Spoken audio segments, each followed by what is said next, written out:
네, 방금 소개받은 경희대학교 노인학과 김영선입니다. 오늘 골든에이지 포럼에 이렇게 의미 있는 자리에 또 초대해 주시고 또 발제까지 할 수 있는 기회를 주셔서 너무 영광이고 감사드립니다. 김미령 교수님께서는 이제 노인 복지 분야나 또 노년학을 이제 사회적 영향력을 확장하시는데 누구보다 그런 좋은 선례를 남겨주셨다고 생각합니다. 그래서 존경의 마음을 드리고 김미령 교수님께서 골든에이지 포럼을 통해서 이루고 싶은 꿈들이 모두 이루어지시기를 후배로서 응원드립니다. 네, 저는 오늘 초고령 사회 생태계 확장을 위한 에이지테크, 그러니까 고령자들을 위한 기술에 대한 최신 동향과 제언에 대해서 말씀드리도록 하겠습니다. 죄송합니다. 안 넘어가네요. 그래서 제가 위치를 여기서 그럼 말씀드리도록 하겠습니다. 그래서 저는 오늘 이제 크게 그 전체적인 초고령 사회 특징에서 에이지텍을 어떻게 바라봐야 될 거냐와 그다음 최근의 정책 및 기술 동향 그리고 이제 국내 연구가 많이 없습니다. 그래서 국내 연구 결과 저희 경희대학교 디지털 뉴 에이징 연구소에서 시행한 그 연구 결과에 대한 부분을 그 돌봄 인력과 그 고령자를 대상으로 해서 그 주요한 내용 위주로 설명드리도록 하겠고 마지막으로 생태계 성장 전략에 대한 제언을 말씀드리도록 하겠습니다. 저희 이제 그 학교와 연구소에서 노력하는 부분 말씀드리고 싶습니다. 저희는 이제 교육 연구 그리고 이제 산학협력 개념으로 산업과의 네트워킹을 좀 생태계를 마련해 왔습니다. 그래서 8년째 그러니까 학과가 만들어진 지는 이제 9년이 되었고요. 이런 생태계를 8년째 이제 만들어 가고 있습니다. 그래서 교육 부분에서는 이제 저희가 그 BK를 통해서 에이지테크 교육 연구단으로 되고 있습니다. 그래서 저희 노인학과가 주관이 돼서 의학영양학과, 의학과, 전자공학과, 주거환경학과 이렇게 다차원적인 학과가 참여하고 있고요. 또 연구소도 디지털 뉴 에이징 연구소 개념으로 진행하고 있습니다. 그리고 이제 이것에 대한 구체적인 그 저희 연구소의 기능은 이제 이러한 에이지테크 제품이나 혹은 서비스를 개발하고 이것을 이제 사용자 중심으로 실증하는 연구를 진행하고 있습니다. 그래서 왼쪽이 저희가 실증했던 이제 부분인데요. 오른쪽은 이제 정량적인 측정 기기를 통해서 측정도 하면서 심리사회적인 주관적 변수도 같이 통합적으로 보고 있습니다. 그리고 이제 저희는 매년 이렇게 그 지금 기업 약 500개와 네트워킹을 하고 있는데요. 매년 1년에 한 번씩 이렇게 코엑스에서 세미나와 또 전시회 그리고 네트워킹 기업들과 함께 참여하고 있습니다. 혹시 관심 있으신 분들은 내년 6월에 코엑스에서 하니까 같이 뵐 수 있었으면 좋겠습니다.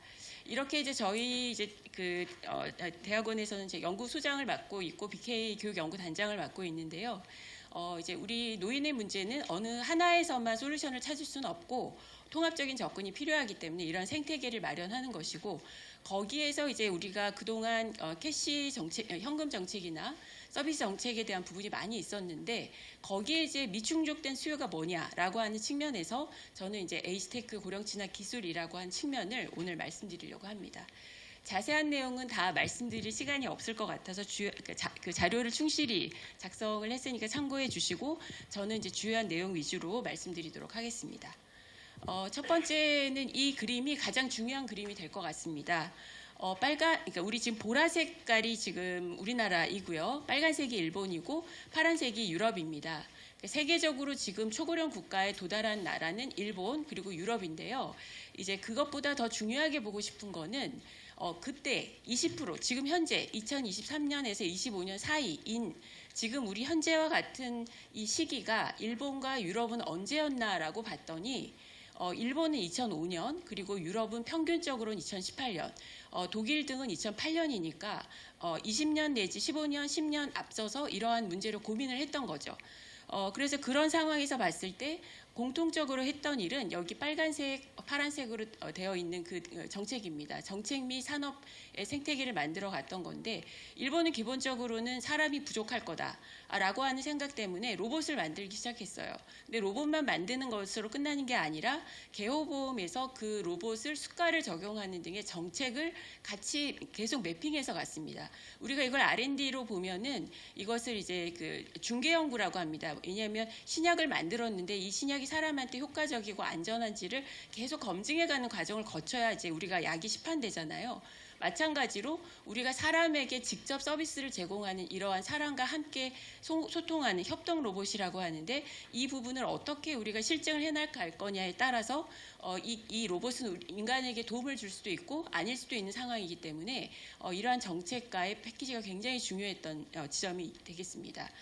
그리고 이제 EU의 경우는 이제 나라별로 조금 차이는 있지만 기본적으로 크게 이렇게 돌봄 로봇을 진행했지만, 그보다 앞서서 AAL이라고 하는 전천후 생활 지원, 그러니까 노인이 80% 이상 혼자 살고 있기 때문에 혼자서도 살 수 있는 집의 환경, 센서를 단다든지 아니면 불이 났을 때 연락을 한다든지 우리 지금 하고 있는 그런 정책들을 이제 그 지역사회 차원에서 진행을 했고요.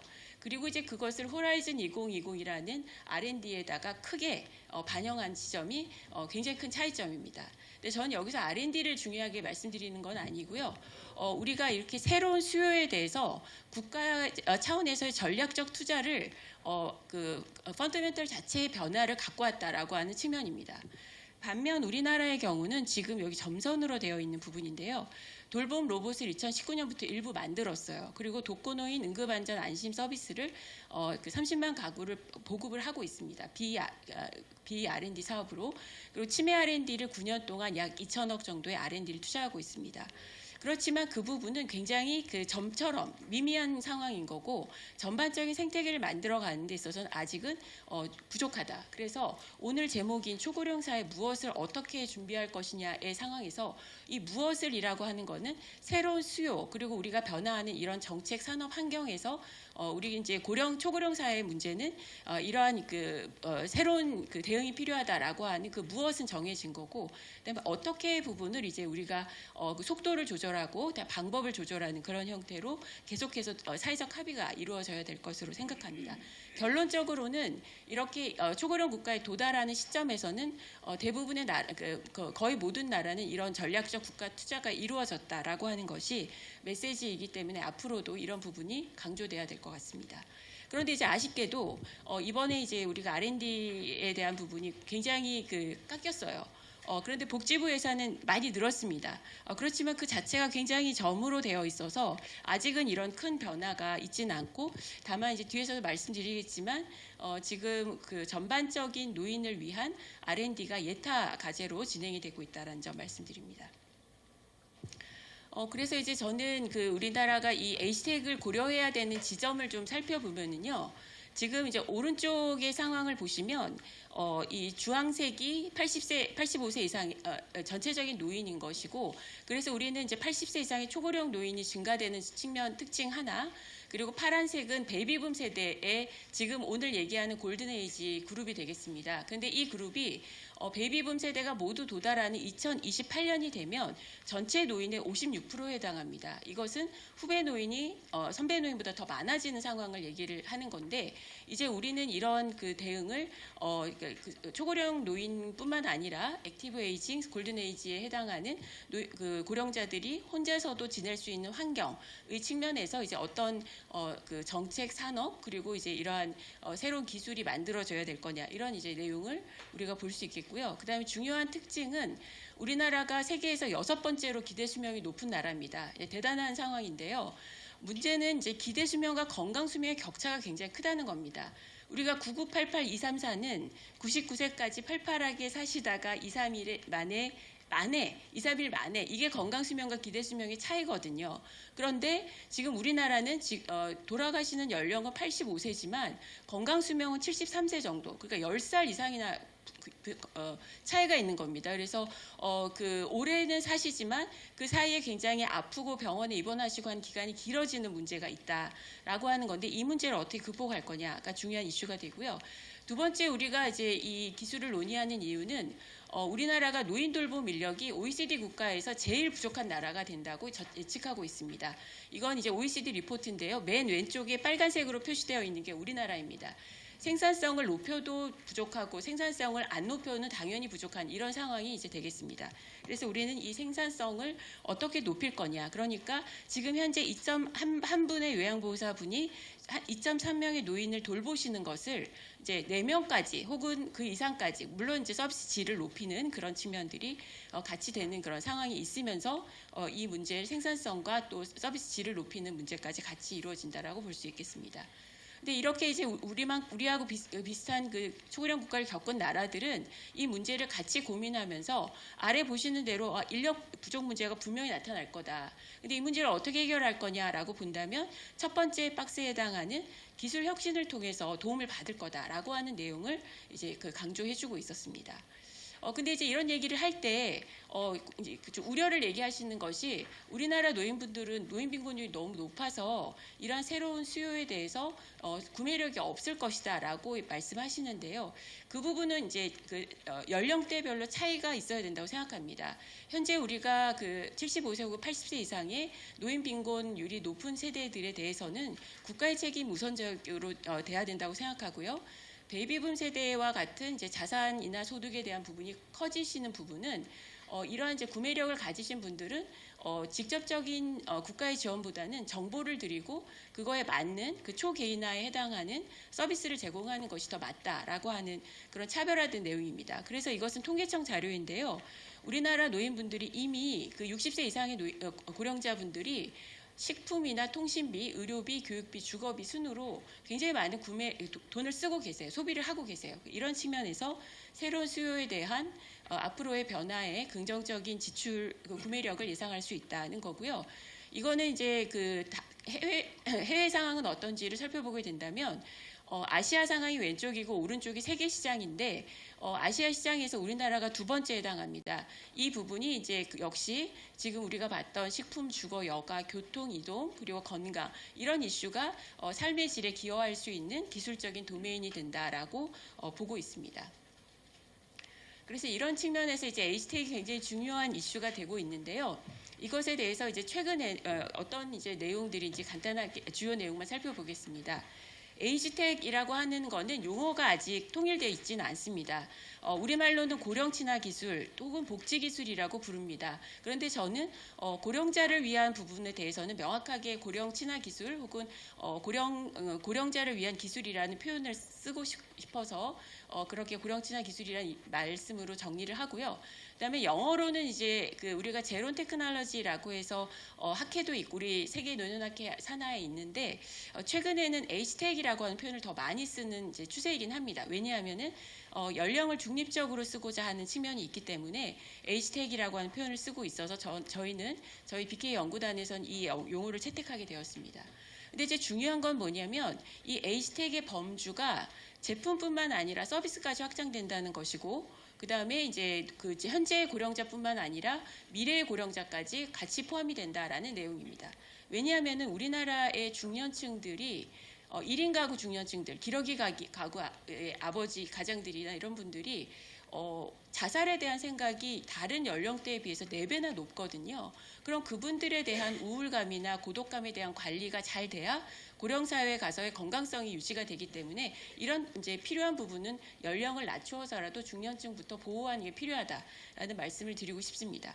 그래서 이런 측면에서 에이지텍은 이제 크게 3가지로 구분될 수 있는데요. 노인이 혼자 살 수 있는, 고령자가 혼자 살 수 있는 환경, 이건 이제 집도 되고 영양도 되고 디지털 헬스케어, 운동 재활, 이동, 또 외로움에 대한 감소, 또 응급 안전 상황 이런 부분들이 주요한 내용이 되겠고요. 또 하나는 두 번째 돌봄 기술은 이제 돌봄 종사자에 대한 기술이 되겠습니다. 이 부분은 이제 사람을 올리는 데 있어서 힘을 덜 쓰게 한다든지 이런 이제 내용들이 돌봄 로봇이 되겠고, 그 다음에 데이터를 모두 플랫폼화해서 초개인화, 사람에게 딱 맞는 그 개별화된 서비스를 제공해주는 그런 내용들이 중요한 내용이 되겠습니다. 근데 이런 부분들이 모두 기술이 나왔는데 어려워서 못 쓴다. 이렇게 하면은 우리가 디지털 격차를 겪게 된다면 안 되니까 이 디지털을 잘 쓸 수 있도록 하는 그런 내용들, 그러니까 키오스크 쓰는 방법, 또 우리가 앞으로 이제 병원에 갈 때 디지털로 예약을 다 하는데 어려워하는 거, 인터넷 금융 이런 부분들을 모두 잘 쓰실 수 있도록 하는 서비스가 같이 연결되는 게 굉장히 중요하다라고 볼 수 있습니다. 그래서 여기 이제 이런 내용들이 해외 전시에는 일본의 HCR이나 독일의 레아케어에서 이미 굉장히 많은 B2B, B2C 시장이 만들어져 있습니다. 그래서 그런 측면이 이제 말씀드리고, 특히 이제 올해 CES에서는 이게 첨단 기술로서 H텍을 소개를 했어요. 물론 21년부터 소개를 했는데 올해는 이제 완전한 부스를 만들어서 굉장히 이제 사회적 영향력뿐만 아니라 그러한 이제 부가가치까지도 높아지는 그런 측면을 강조하고 있다라고 볼 수 있습니다. 그래서 이런 측면에서 우리가 강조해야 될 부분은 이제 이렇게 로봇이나 AI 이런 내용들의 높은 수준의 서비스만 얘기하는 것이 아니라 보청기나 청진기, 우리가 눈이 나빠지면 돋보기를 당연히 쓰잖아요. 그러니까 그것처럼 내가 부족한 것을 쓰는 것을 이러한 고령친화 기술이 의미를 하는 거기 때문에 낮은 기술도 이런 H텍에 포함된다, 이런 내용이 되고, 또 하나 중요한 거는 우리가 이제 이러한 서비스와 연결이 굉장히 중요하다라는 말씀 드렸고요.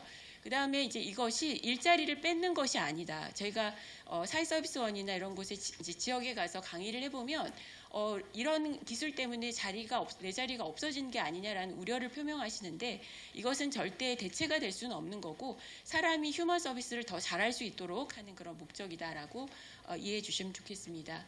그다음 두 번째는 이제 나라들은 어떤 노력을 하고 있냐 보면, 아까 EU나 일본의 경우는 말씀드린 대로 국가적 투자를 진행을 하고 있는 상황이고요. 미국도 이미 이제 1960년대에 이 백악관 아래에 이러한 이제 TF를 만들어서 진행을 했고 이제 리포트를 제시한 상황입니다. 다만 차이가 있다면 시장이 활성화될 수 있도록 하는 생태계를 만드는 부분이 이제 차이가 있다라고 볼 수 있겠습니다. 그래서 이 자료는 참고해 주시고, 일본의 경우는 이제 로봇을 만드는 부분에 있어서 거의 모든 활동에 대한 로봇을 만들고 있습니다. 그래서 이제 이 상황들은 이것이 반드시 맞다라는 건 아니지만 그만큼 우리가 일상생활 수행 능력에 지장이 없도록 하는 측면에서 이러한 기술이 적극적으로 도입되고 있다라고 하는 내용이 되겠습니다. 그리고 이제 미국의 경우에는 이 기업들을 스타트업 중심으로 엑셀러레이팅 개념으로 펀딩도 해주고 컨설팅도 해주는 그런 역할이 이제 진행이 되고 있고, 이래서 이제 그 뒤에서 보시면 이렇게 시장이 굉장히 다양하게 만들어지고 있고, 여기에 이러한 우리가 전체 이런 실버 이코노미 아래서 H텍이 굉장히 중요한 컨텐츠가 되고 있다라는 내용을 시장에서 강조하고 있습니다. 우리나라 상황을 보게 된다면 우리는 지금 이제 윤석열 정부 국정과제 중에 들어가 있습니다. 그래서 이제 이렇게 기술 기반의 서비스를 제공하겠다, 이런 이제 내용이 있고, 리빙랩을 통한 R&D 강화 등에 대한 내용들이 있고, 지금 현재 수정되고 있는 4차 저출산 고령사회 기본 계획에도 이런 내용이 반영이 되고 있습니다. 근데 이제 아쉽게도 조금 미미한 수준으로 예산이 반영되고 있다는 말씀드리고, 적극적으로 투자가 필요한 부분이 되겠고요. 그다음에 이제 왼쪽은 수정된 저출산 고령사회 올해 3월달에 대통령께서 주관하셨던 위원회에서 결정된 내용이고, 여기에 이제 H텍이라고 하는 표현을 채용했습니다. 그리고 오른쪽은 3차 장기요양 기본계획에서 이건 올해 발표가 된 건데, 이 장기요양 제도 안에서도 이러한 기술을 적용해서 인력 부족 문제를 대비하겠다라고 하는 내용을 요청하고 있습니다. 그리고 저는 이제 지금 보건의료 R&D 위원회에서 일하고 있는데요, 의견 자문하고 있는데, 제가 이제 이 노인에 대해서 R&D를 반영을 했습니다. 왜냐하면은 이런 R&D로 가면 무조건 암이나 치매 같은 질병에 대해서만 고민을 하는 거예요. 그렇지만 이렇게 우리가 정상적 노화에 해당하는 것도 관심을 가져야 되는 측면이 있어서 R&D를 반영했고, 그래서 이제 오른쪽에 한국형 아르파H라고 하는 혁신적인 제품에 이 노인에 대한 R&D가 반영이 됐다. 그러니까 R&D 관심 있으신 분들은 내년 사업을 참고해 주시면 좋겠습니다. 그리고 이제 치매와 의료기기에 대한 R&D가 진행되고 있다는 점 말씀드립니다. 그리고 이제 여기에 돌봄 로봇이 이제 4개 여기 이미 만들어졌었는데요. 이승보조 로봇 노란색으로 되어 있는 겁니다. 와상 노인의 배변을 처리하는 것, 그 다음에 와상 노인이 욕창이 생기면 안 되니까 욕창 예방을 위해서 침대를 자동으로 전환해 주는 것, 그 다음에 식사를 보조해 주는 로봇, 이런 로봇을 만들었고요. 올해부터는 이제 그 로봇에서 벗어나서 이제 더 많은 로봇을 이제 만드는 내용이 되겠습니다. 근데 중요한 것은 이렇게 로봇을 만들기만 하는 게 아니라 우리가 직접 사용자 중심으로 실증해 보는 걸 굉장히 중요하게 여기고 있어서 이렇게 그 국립재활원 안에 리빙랩을 국가가 만들었습니다. 그래서 이걸 스마트 돌봄 스페이스라고 하는데 혹시 내가 만든 제품 서비스를 실증하고 싶으신 분들은 이용하시면 되겠습니다. 그리고 우리나라의 이제 H테크 마켓 맵을 저희 경희대학교에서 만들고 있는데요. 우리나라도 다양한 분야의 기업들이 참여를 하고 있습니다. 그래서 이제 이러한 기업들이 현재는 영세 중소기업이 많은데 대기업 참여가 굉장히 적극적으로 이루어지고 있어요. 이런 부분들이 정부의 투자와 더불어서 기업의 참여가 같이 이루어지는 게 굉장히 중요하다라는 말씀드립니다. 그래서 이제 시간이 지금 많이 지나가서 제가 돌봄 로봇에 대한 내용만 간단하게 말씀드리고 정리를 하겠습니다. 돌봄 로봇은 아까 말씀드렸던 대로 이렇게 굉장히 다양한 9개 종으로 확장이 됩니다. 그래서 이 가장 중요한 거는 사람을 드는 데 있어서 신체적 부담, 이렇게 근골격계 질환이 굉장히 생기는 부분이 많이 있습니다. 그래서 이제 이 부분에 대해서 우리가 개발하고 실증하고 그리고 이것을 국제적으로 실증하는, 저희는 이제 태국과 미국을 가게 됩니다. 태국을 선택한 이유는 우리하고 똑같이 굉장히 빠른 고령화를 경험하고 있는데 아직 사회보장 제도가 없어요. 그래서 이런 부분에서 확장하는 개념이 이제 반영이 되고 있고, 그 다음에 이제 이 돌봄 로봇에 대해서는 이렇게 이제 사람을 옮기는 로봇뿐만 아니라 우리 골든에이지 포럼 골든에이지에 해당하시는 그 액티브 에이징 분들에게 집에 이렇게 센서를 놓는다든지 이렇게 삼성의 보픽 같은 웨어러블 헬스케어 로봇을 입는다든지 또 오른쪽에 이런 그 로봇 케어처럼 인지 재활을 해주는 로봇이 있다든지 하는 내용들이 주요한 내용이 되겠습니다. 뒤에 내용을 참고해 주시기 바라고요. 그다음에 이제 이 노인 주택에 대한 부분도 센서를 통해서 데이터가 계속 구축되는, 그래서 서울시 등에서도 이런 노력을 하고 있다라는 점을 이제 말씀드립니다. 그리고 이제 이미 그 의료 현장에서는 마이데이터나 스마트 병원을 통해서 빠르게 변화되고 있어요. 그래서 우리 노인 현장도 병원을 보시면 변화를 예측할 수 있겠다라고 생각할 수 있습니다. 그리고 고령치나 식품에 대한 부분도 굉장히 우수식품 지정제도라는 걸 만들어서 굉장히 다양한 식품이 나오고 있습니다. 그래서 이 사항도 관심 갖고 봐주시면 감사하겠습니다.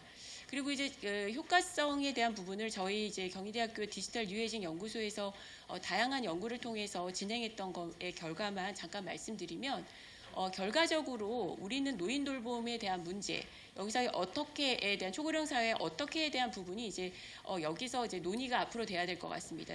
왜 그러냐면은 신체적 부담 결과가 굉장히 우리나라가 높게 나타났어요. 그리고 이걸로 인해서 직무 스트레스로 이직이 굉장히 높아지고 우리나라 요양보호사들이 전체에서 50대 이상이 88%나 되고 있습니다. 이미 그분들이 노인이 되고 계신 거죠. 그래서 그런 부분에서 이러한 로봇이 이 신체적 부담을 줄여줄 거다라고 하는 이제 저희가 실증 연구를 했고요. 그거에 대한 아티클이 이제 오른쪽에 나와 있습니다. 그리고 이렇게 사용해 보니까 좋다, 내가 이용하고 싶다라고 하는 의향이 점점 높아지고 있고요. 이것이 우리나라가 다른 나라에 비해서 굉장히 의향이 높은 것으로 나타나고 있습니다. 그래서 그런 내용들이 이제 우리가 발견할 수 있는 내용이고요.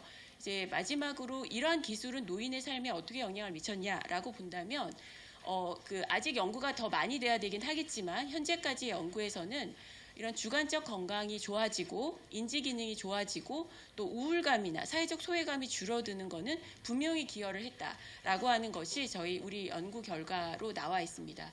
저희가 노인복지관을 통해서 30개 노인복지관을 2년 동안 추적을 해봤는데요.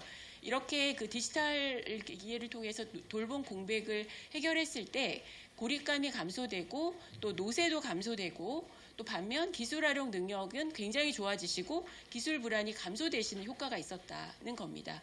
그래서 결론적으로는 우리나라 그 노인 고령자분들은 이렇게 디지털 활용 능력을 코비드 전보다 후는 더 잘 쓰시고 그리고 필요하다고 생각하세요. 그래서 이런 측면에서 전반적인 생태계가 만들어졌기 때문에 이제 어떻게에 대한 부분에서는 국가의 투자 그리고 기업이 필요한 좋은 제품을 만들고 또 구매력을 좋은 가격으로 제출할 수 있도록 하고 그다음에 우리 사용자인 노인이나 가족 그리고 노인 돌봄 인력은 이에 대한 디지털 리터러시를 또 올려서 좋은 서비스를 제공하고 또 초고령 골든에이지에 해당하시는 분들이 건강 노화를 건강 수명을 높일 수 있도록 하는데 기여하는데 이러한 기술이 기여할 수 있었으면 좋겠고 또 연구를 열심히 하도록 하겠습니다. 감사합니다.